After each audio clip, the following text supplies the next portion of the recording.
Left of the box.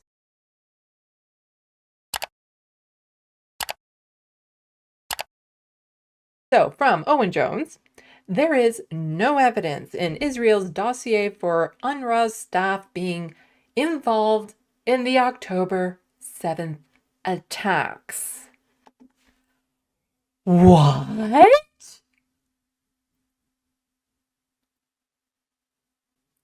Shocking. Completely shocking. Just boom, shocking. That's according to Channel 4 News, who have seen the dossier. So Western governments ended their funding during a humanitarian catastrophe without any evidence. The UN Secretary General has announced an investigation into UNRWA, funded 75 years ago, the aid refugee. But in a dossier just 6 pages long, Israel has alleged that 12 of the agency's more than 13,000 staff in Gaza were involved in 7th October attacks, leading nations, including the UK and the US, to withdraw their financial support. But apparently, there's no actual evidence of that. Again, can't say I'm surprised, because in all the reporting that I was seeing and stuff, with the government saying we're removing our funding, there was always that word alleged. That there were an alleged 12 people that were part of the Hamas attack on October 7th. This is alleged information, alleged. So based on alleged information, Canada pulled their funding for the most vital service in Gaza right now. Like, literally, people are going to not be alive because of the actions of these countries pulling their funding for this vital organization.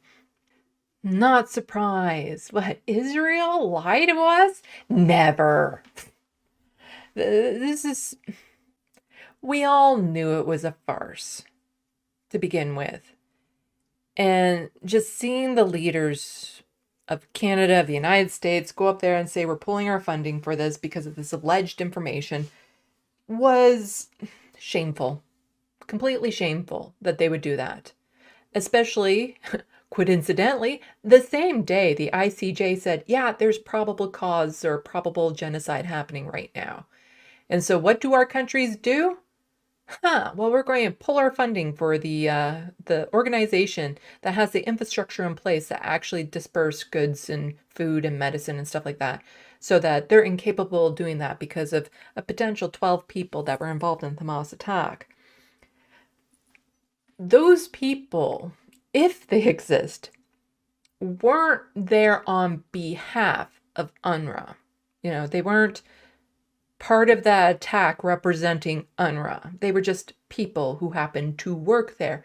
And as many people have pointed out, the cops sent lots of people to January 6th in the United States. There was lots of law enforcement officials there, not representing law enforcement, but that was their job.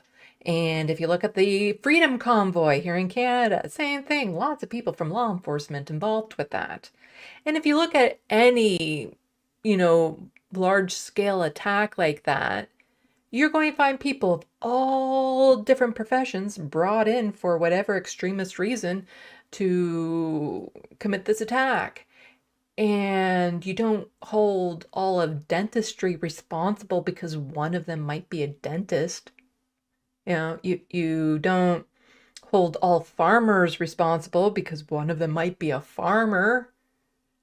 It was a ridiculous premise in the first place to pull the funding, even if it does prove to be true that 12 people from that entire organization just happened to be part of the Hamas attack on October 7th. It is just unacceptable that our countries would, what's the word? I believe it begins with a C, where you make things worse. Compile? No? This is another thing I have to work on during my live streams, is to actually think of the words before I try to say them. Compound. Yes, that's the word that I want. That we would then compound the situation in Gaza by removing the funding.